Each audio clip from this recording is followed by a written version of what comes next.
Hello बच्चों। तो चलिए हम अपना क्वेश्चन डिस्कस करते हैं। यहाँ पे गिवन है a tangent drawn to the hyperbola x square divided by a square minus y square divided by b square is equal to 1 at p pi by 6 forms a triangle of area 3a square units with the coordinate axes. Then the square of its eccentricity is option A है 15, B है 24, C है 17 और D है 14। अब यहाँ पे हमारा की कॉन्सेप्ट है, मान लीजिए हमारे पास एक हाइपरबोला है। हाइपरबोला की equation of hyperbola x square divided by a square minus y square divided by b square is equal to 1। ये गिवन है। अब हमारे पास सपोज करिए पॉइंट है, पॉइंट x1 y1। इस पॉइंट पे इक्वेशन ऑफ हाइपरबोला हो जाएगा हमारा, sorry equation of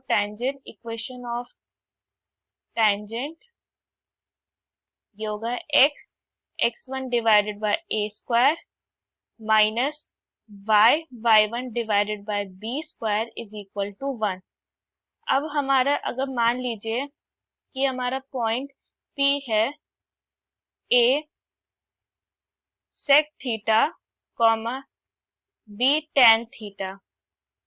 x1 y1 की जगह हम ये लिखते तो पैरामेट्रिक इक्वेशन ऑफ टेंजेंट हो जाएगी x divided by A whole multiplied by sec theta minus y divided by B multiplied by tan theta is equal to 1।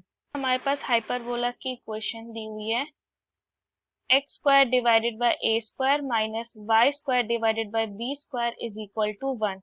अब हमारे पास पॉइंट P दिया है पाई बाय 6, सो हम इसे x1 y1 के टर्म में लिखते हैं। सो P हमारा हो जाए, क्योंकि ये x1 हमारा हो जाएगा a sec थीटा और थीटा दिया पाई बाय 6, सो ये हो जाएगा।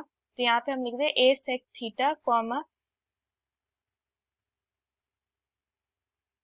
b tan थीटा, क्योंकि थीटा की वैल्यू हमारे पाई बाय 6 है, सो ये हो जाएगा पाई बाय 6 हम थीटा की जगह पुट करेंगे। सो एन में ए की पी पॉइंट मिलेगा 2a divided by √3 comma b divided by √3।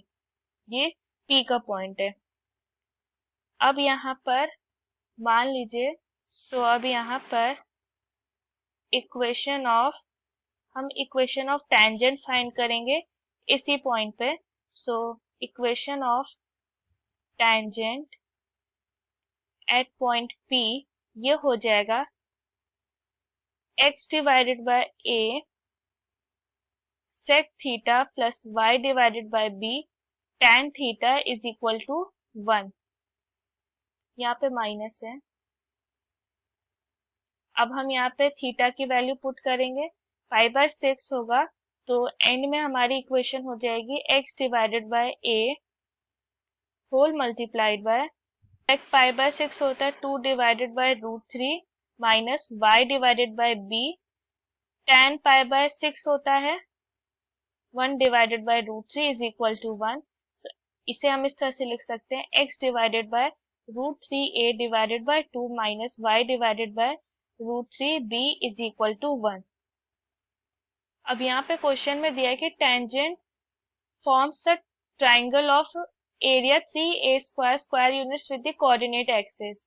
So coordinate axis से फॉर्म किया है। सो यहाँ पर हमारा जो x एक्सिस का जो होगा पे हमारे कोऑर्डिनेट एक्सिस के पॉइंट हो जाएंगे, कोऑर्डिनेट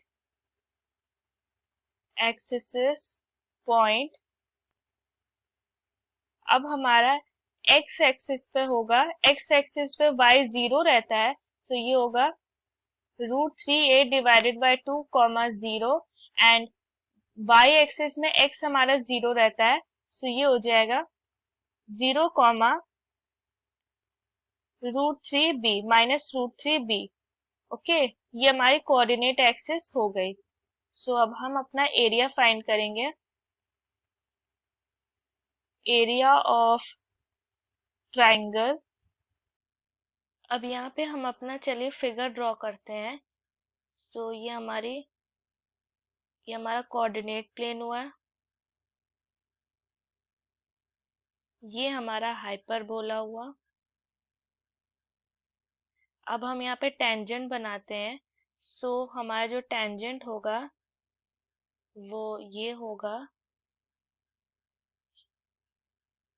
ये हमारा टेंजेंट होगा। अब यहाँ पे ये जो ट्रायंगल फॉर्म हुआ, ये इसको सपोज करते हैं ये जो इसका पॉइंट है, ये क्योंकि हमने पॉइंट्स फाइंड किए हैं, सो ये पॉइंट होगा √3/2a, 0। और ये जो पॉइंट होगा, ये पॉइंट होगा हमारा 0, -√3b। सो ऑफ ट्राइंगल है 3a² = और इसका फॉर्मूला होता है half multiplied by base into height. यहाँ पे हमारा जो बेस है, बेस मतलब ये वाला एक्स एक्सिस, वो है हमारा √3/2a। और जो हमारी हाइट है, क्योंकि ये हमारा नेगेटिव क्वाड्रेंट में जा रहा है वाई एक्सिस का, और हाइट हमेशा पॉजिटिव होती है, तो इसे हम √3b ही लिखेंगे। सो ये होगा √3b multiplied by √3a/2। So 3a² हो जाएगा 3ab/4। सो b/a हमारा होगा 4। इसी इक्वेशन से हमें b/a हमें 4 मिल गया। अब यहाँ पे जो हमारी इसेंट्रिसिटी होती है, इसेंट्रिसिटी इलिप्स √1 + b² / a²। इसी का स्क्वायरिंग होगा b² / a² 16 होगा। सो e² की वैल्यू हो जाएगी 1 + 16। सो हमारा e² होगा 17। ये हमारा फाइनल आंसर हुआ, और हमारा फाइनल आंसर हमारा ऑप्शन सी से मैच करता है। सो हमारा ऑप्शन सी हमारा करेक्ट आंसर हुआ। I hope the concept is clear. Thank you.